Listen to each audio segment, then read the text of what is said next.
Donc c'est ça qui m'anime, pas plus, mais je crois que ma vie ne suffira pas, surtout à l'âge que j'ai. Il y a peu d'années devant moi, donc c'est une tâche que beaucoup partagent et que d'autres reprendront. Alors, si nous parlons quelques instants ensemble de ce qui m'amène et de ce qui nous anime, je voudrais le dire en 3 temps à peu près, rappeler un petit peu les circonstances, après montrer la nécessité de ce que nous faisons, et après vous redire quelles sont nos convictions, parce que je crois que c'est l'essentiel. L'essentiel est vraiment dans nos convictions. Bon. Alors les circonstances, Anthony les a rappelées.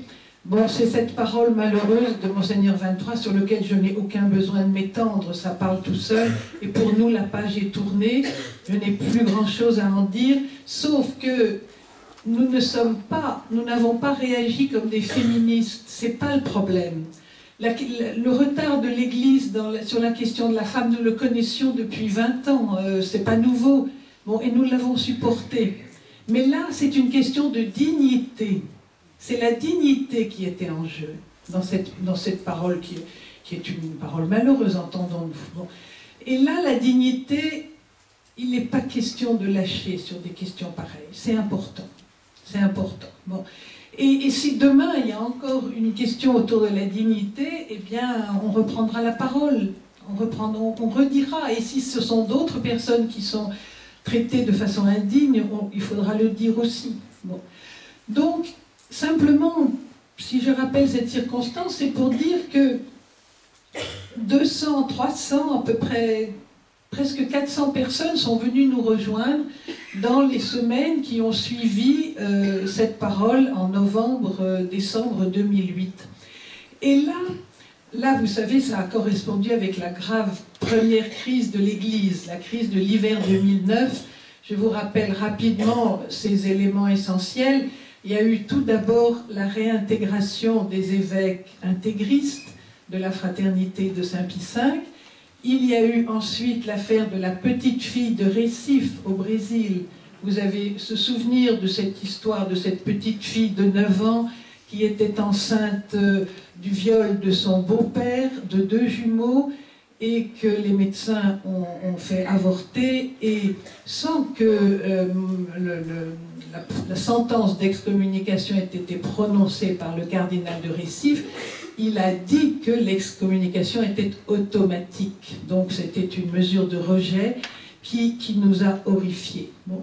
Et le troisième événement de ce terrible hiver 2009 a été la parole du pape dans l'avion qui le menait en Afrique au sujet du préservatif. Bon.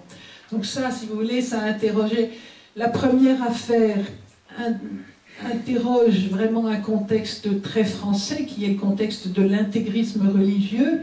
Et pour le dire en un mot, cet intégrisme religieux, il est l'héritier d'un courant maurassien et il a des fondements politiques, et une bonne partie de ses motivations sont politiques et non religieuses. Donc il ne faut pas se laisser leurrer par ça. L'affaire de la petite fille de Recife mettait directement en cause le corps d'une femme. Bon, donc là, il y en avait besoin de prendre la parole. Quant à la troisième affaire, elle mettait en cause, en tout catholique, le rapport qu'il y a entre la science et la foi, l'homme croyant et l'homme intégré dans la société, qui peut être médecin ou éducateur et qui peut se sentir divisé entre 2 appartenances parfois contraires. Donc ces 3 affaires nous ont attirés, si on peut parler comme ça, beaucoup de personnes qui n'étaient plus des femmes en colère. C'était des hommes, des prêtres, des diacres, des religieuses, des religieux. Et petit à petit, nous nous sommes rendus compte que nous étions nombreux. Nombreux, entendons-nous, oui, on était 2 à 3 fois comme nous le sommes ce soir, et que nous avons cherché ce qui nous rassemblait. La question de la femme, oui, bien sûr. Certains étaient extrêmement attentifs, pas tellement à l'inégalité, mais à la perte des forces que ça représente. Se priver de la contribution féminine, mais quel gâchis dans notre Église. Quand je pense qu'une femme ne peut pas faire une homélie dans une église, elle peut si le prêtre l'accepte, mais c'est une tolérance au coup par coup. Enfin, bon, si des prêtres veulent me contredire ou m'apporter une précision, je la prendrai bien volontiers. Mais il n'empêche que la parole féminine est sous-représentée dans l'Église. Même si je sais très bien que les femmes font quantité de choses, elles ont une activité considérable dans l'Église. Imaginez que les femmes arrêtent de travailler dans l'Église pendant une journée, une semaine, je ne sais pas, un mois, qu'est-ce qui se passerait? Bon. Imaginez ça. Ça n'est pas un outil, une menace qu'on utilise, ce n'est pas dans notre tradition, on ne va pas faire des choses comme ça, mais c'est quand même pour faire comprendre que les femmes sont essentielles dans la vie de l'Église. Bon.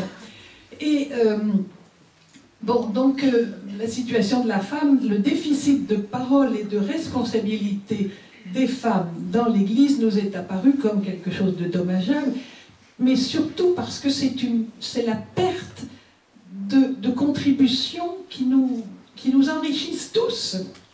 Je n'ai aucune envie de faire l'apologie des femmes. Moi, les femmes font beaucoup d'erreurs. Hein. On fait autant d'erreurs que les hommes. Mais simplement, c'est dans le dialogue et dans l'égale dignité et dans l'égal accès de tous à des responsabilités que naît quelque chose de fructueux et d'harmonieux. Voilà, je plaide simplement pour ça. Donc, on reviendra, si vous le voulez, sur des questions plus précises sur la femme, mais le point de départ était vraiment la dignité et l'impossibilité, le refus de voir tant de contributions féminines de qualité pas assez mises en valeur. Nous avons fait au début la première rencontre, vous savez, un mouvement qui se crée. Bon, on s'est rencontrés dans un café parce qu'on n'a pas de local, on n'avait pas de lieu, et on s'est rencontrés dans un café cassette. Bon, c'est pas vilain parce que la cassette c'est un trésor, c'est une petite cassette, c'est joli, ça contient des trésors. Et c'était amusant parce qu'on était 23, comme Monseigneur. Et c'était un 23 mars. Bon.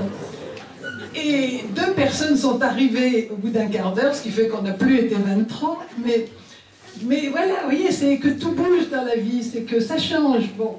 Et quand on a fait le tour des compétences, chacune a dit ce qu'elle faisait, mais je vous assure que c'était impressionnant de qualité, d'engagement, de service au niveau de l'annonce de l'Évangile. Il y avait de belles choses. Bon, donc on était fiers, voilà, on était fiers de ce qu'on faisait.